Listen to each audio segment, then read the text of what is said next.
we will understand as to how we should live and for whom we should live and what should be the intention and the meaning of our life.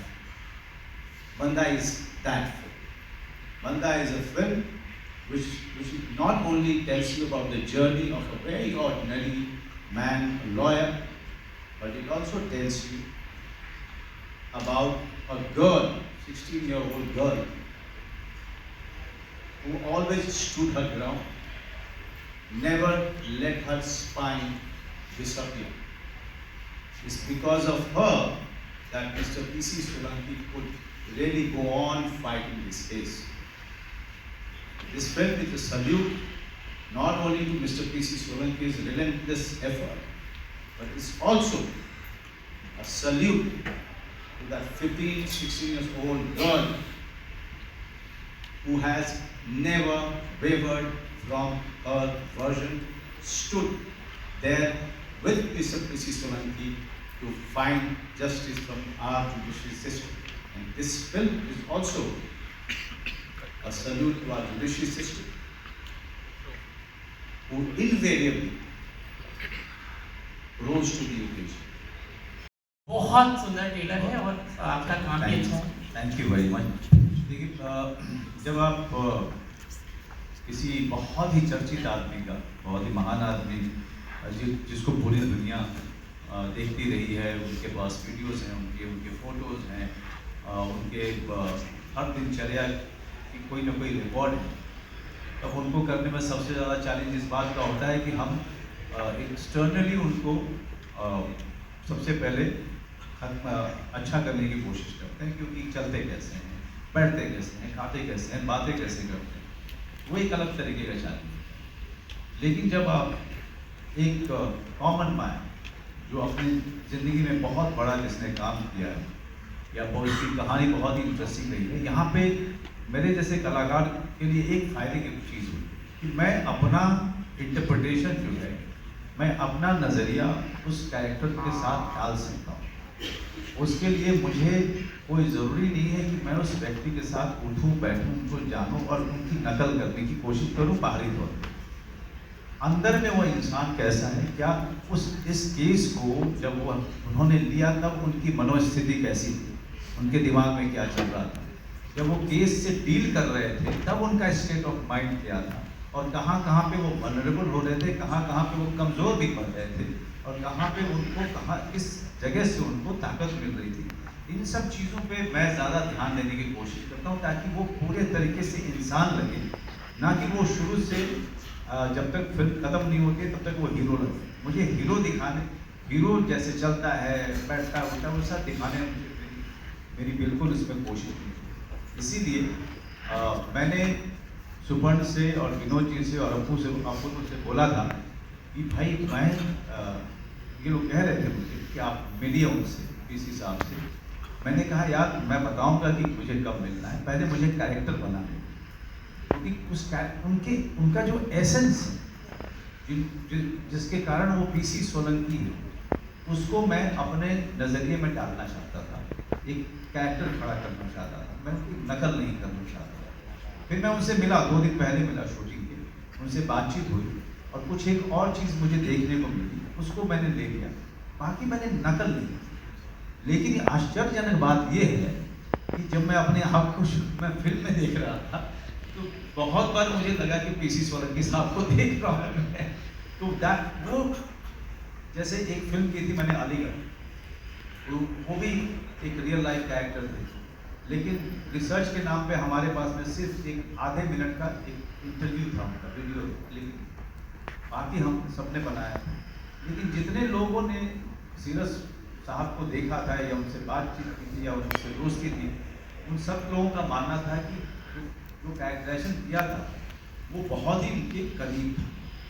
मेरे ख्याल से आदमी जो है वो अपने अंदर की चीज़ों से बनता है।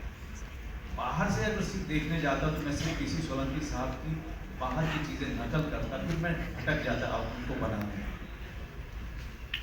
स्टेज पे, हर स्टेज पे जो लोग उसमें इन्वॉल्व होते हैं वो सब लोग अपना दिमाग लगाते हैं अब उसके लिए और फिर रास्ता ढूंढते हैं। लेकिन कहीं भी एक चीज़ मैंने देखा, और बहुत सारी फिल्में करने के बाद ये फिल्म बंदा में भी, कभी भी किसी समय में हम ये नहीं सोचते कि यार ये टाइटल रख देते हैं, ये फिल्म से का है, चाहे फिल्म से उसका वास्ता है चाहे नहीं है, रख देते हैं, बड़ा अट्रैक्टिव लगता है।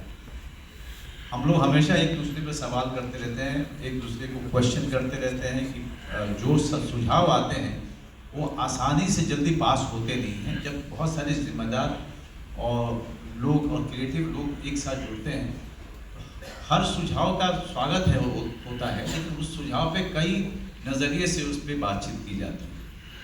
मेरा कंट्रीब्यूशन मेरे जीवन का बड़ा सीधा साधा रूल है, जब तक मुझसे पूछा नहीं जाता मैं बोलता नहीं।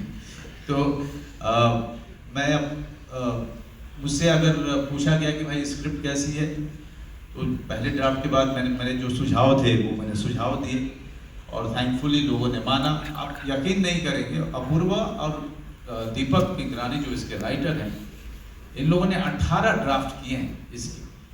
18 ड्राफ्ट कम नहीं होते। थर्ड ड्राफ्ट मतलब 80 पेज 100 पेज की 125 पेज की स्क्रिप्ट को 18 बार उसको तोड़ के बनाना, ये आसान काम नहीं होता है। और प्लस जितने सारे एक्टर्स हैं उन सारे के सारे लोगों के साथ में कितनी बार रीडिंग, और उनको किसी के डेट होते हैं, किसी के नहीं होते हैं, कुछ लोग शूटिंग में बिजी होते हैं, लेकिन उसके बावजूद रीडिंग्स कितनी बार हुई, रिसर्च मटेरियल मेरे साथ साझा किया गया, मुझे कुछ एक चीज़ें गूगल्स पे या इधर उधर से रिसर्च मटेरियल उनके मिले। तो और जो मेरे दोस्त हैं, मैं उनसे लगातार बात करता, तो हर चीज़ जो है हर स्टेप पे कई सारे लोग इन्वॉल्व होते हैं और वो बहुत ज़्यादा उस पर ब्रेनस्टॉर्मिंग करते हैं। अभिनेता रंगमंच को समर्पित हैं सूर्य मोहन कुलश्रेष्ठ जी। आप कुलश्रेष्ठ जी, आप जहाँ खड़े हो जाइए, इनके लिए ताली बजाइए, उन्होंने रोल किया है। मैं थिएटर में काफ़ी एक्टिव था, वो एनएसजी से कुछ पहले पास आउट हो चुके थे, और जिस आदमी ने मुझे बहुत इनकरेज किया, जब मेरा एनएसजी में नहीं एडमिशन होता था, तो एक आदमी था बाहर बैठा हुआ, किताबें पढ़ता रहता था, चाय पीता था, लेकिन मुझे बहुत इनकरेज करता था थिएटर में लगातार अच्छा काम करने के लिए, और इस फिल्म में भी उन्होंने धमाल किया है। वो है विपिन शर्मा जी, प्लीज। हम सब की आस्था होती है, हम सब किसी न किसी को मानते हैं, एंड जब कोई इस आस्था के साथ खेले वो गलत है।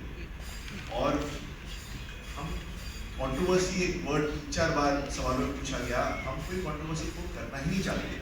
इनफैक्ट जहाँ तक हमारे लीड कैरेक्टर का किरदार है, he uses his own faith, his own belief in Mahadev against someone who has done his faith wrong.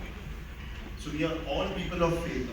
We are all people of belief coming together to talk about one simple thing, that when millions of people put their trust in you, जहाँ आपको भगवान के साथ का दर्जा दें, तो उसको अलग कर दीजिए, क्योंकि गुरु होना एक बहुत बड़ी प्राप्ति होती है और जिम्मेदारी होती है। और हमारे देश में टचवुड गजब के गुरु रहे हैं। कुछ एक चंद लोग हैं जिनके चक्कर में कभी आश्रम प्लेस पहुंची है, but again because of your belief in the system और the system that works, your faith is restored. So it comes down to that.